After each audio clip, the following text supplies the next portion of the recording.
parle de reconversion professionnelle ce matin.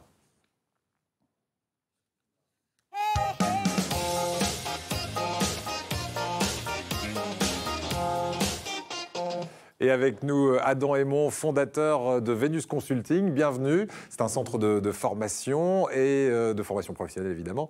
Et Fabrice Marion de l'AFPA, l'Agence nationale pour la formation des adultes, cette fois. Et nous allons évoquer ensemble la reconversion, précisément aujourd'hui, pour ceux qui nous regardent, qui sont peut-être lassés de leur emploi ou qui sont tout simplement au chômage. Et c'est peut-être le bon moment de penser à une reconversion.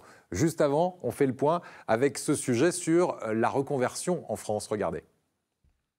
Ah, je changerais bien de taf, moi. Ouais, mais il faut d'abord se former. Aujourd'hui, se reconvertir, c'est tendance. 56% des actifs ont déjà changé d'orientation professionnelle. Que vous ayez 30 ans ou plus de 50 ans, que vous soyez en CDI, en CDD ou sans emploi, avec ou sans diplôme, c'est possible.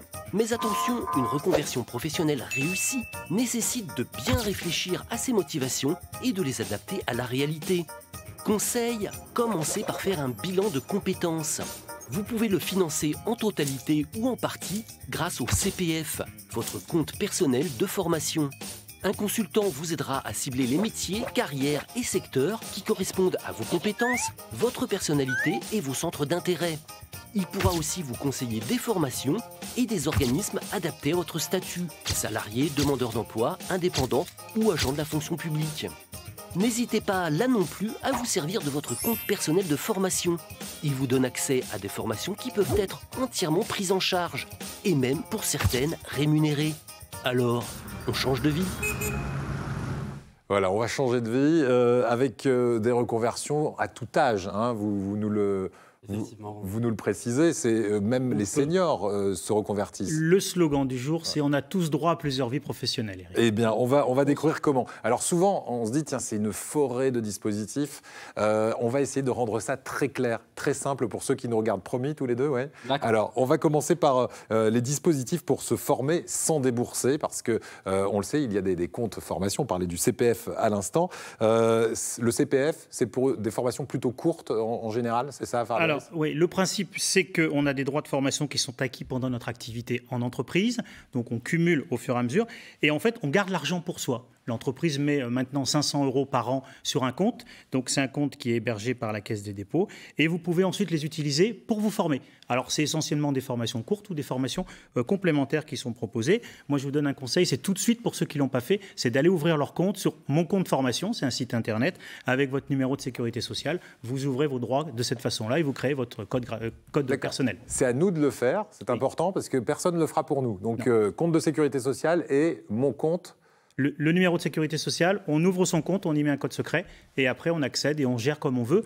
On peut même commander des formations en ligne, évidemment. Voilà, et c'est moncompteformation.fr. Vous tapez ça sur Internet et vous y allez très facilement. Alors le CPF, c'est une chose, vous m'avez dit, il y a aussi Transition Pro. Ça, c'est pour des formations un peu plus longues. Justement, si on veut se reconvertir, Transition Pro, c'est la bonne formation ? Oui, c'est le projet de transition professionnelle. Hein. Comme ça, c'est le terme actuel, c'est le nouveau terme depuis 2020. Il permet aux salariés de s'absenter de son travail pour suivre une formation de son choix. Alors, anciennement, ça s'appelait le CIF, hein, le congé individuel de formation. Il faut justifier au moins d'une activité de 2 ans comme salarié et 1 an dans son entreprise actuelle. Ça, c'est le principe de base. Le salarié doit adresser une demande écrite à son employeur pour demander ce congé. Et l'employeur a 30 jours pour répondre au salarié. S'il n'a pas répondu en 30 jours, on considère que c'est acquis. Mais par contre, l'employeur peut différer l'autorisation du congé jusqu'à 9 mois maximum pour des raisons d'aménagement du temps de travail dans l'entreprise.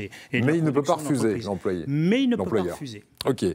Vous êtes d'accord avec ça, Adam ? Vous voulez rajouter quelque chose ? Ce qui est intéressant aussi de savoir, c'est du coup, avec le CPF de transition, en fait, il s'adresse également aux salariés qui ne disposent pas d'une cagnotte suffisante pour réaliser des formations. D'accord. C'est-à-dire que si on n'a pas 500 € quand on est employé qualifié et 800 € quand on est employé non qualifié, effectivement, on pourrait faire appel au CPF de transition. Qui s'appelle donc depuis le 1er janvier projet de transition professionnelle. Le projet de transition professionnelle. OK. Vous m'avez parlé, pour les chômeurs cette fois, de 2 dispositifs. prépa apprentissage et prépa compétences. En gros, prépa apprentissage, c'est pour les plus jeunes, de 16 à 25 ans. Voilà, les 15-29 ans. On sait que c'était très compliqué pendant la crise. Il y a beaucoup de jeunes, on estime à 500 ou 800 000 jeunes qui ont décroché de leurs études pendant la crise. Alors, il y a une expérimentation qui est menée dans notre région, Provence-Alpes-Côte d'Azur. C'est 5 acteurs majeurs de la formation professionnelle qui se sont unis et qui proposent en quelque sorte un coaching pour ces jeunes. On les accueille, on voit avec eux quels projets professionnels ils peuvent avoir et on les coach pour trouver l'entreprise qui va les accueillir dans le cadre de l'apprentissage.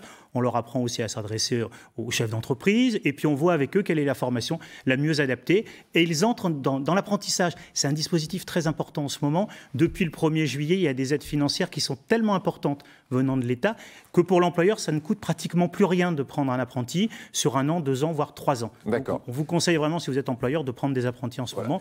Et puis les jeunes, de venir voir les organismes de formation. On peut en citer quelques-uns, Eric. Il y a le CERFA qui forme au métier de la santé, Formapost qui forme pour le groupe La Poste, le CFBT, le Centre de formation de la Bourse du Travail. Bon. Il y a également les compagnons de devoir et on termine avec l'AFPA, forcément. Voilà, il prêche pour sa paroisse, bien sûr.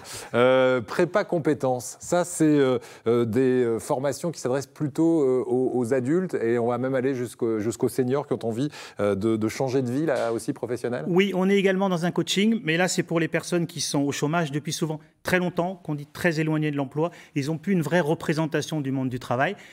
Leur métier a tellement évolué qu'ils ne peuvent plus l'intégrer, donc il faut les aider, les accompagner dans un nouveau projet professionnel. Donc là, en fait, c'est constitué de plusieurs étapes, avec notamment des mises en situation professionnelle.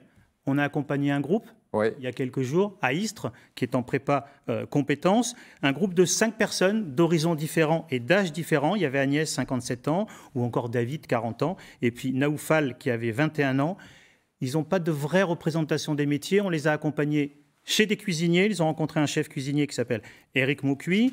Ils ont également été dans le monde de l'industrie, voire des soudeurs. Et ils ont également été dans des tableaux et dans des espaces de formation pour les informaticiens, notamment en savoir plus sur le métier de webmaster. Quand ils sont dans ces dispositifs, est-ce que derrière, ils trouvent plus facilement du travail? Est-ce que ça leur permet d'avoir une vraie passerelle pour un vrai travail derrière? Alors, malheureusement, ils sont souvent très éloignés de l'emploi. Ça veut dire que c'est une vraie passerelle pour choisir une formation, essentiellement, se requalifier, aller dans une formation souvent assez courte, ça peut être de 3 mois à 1 an, mais apprendre un nouveau métier, celui qu'ils auront identifié.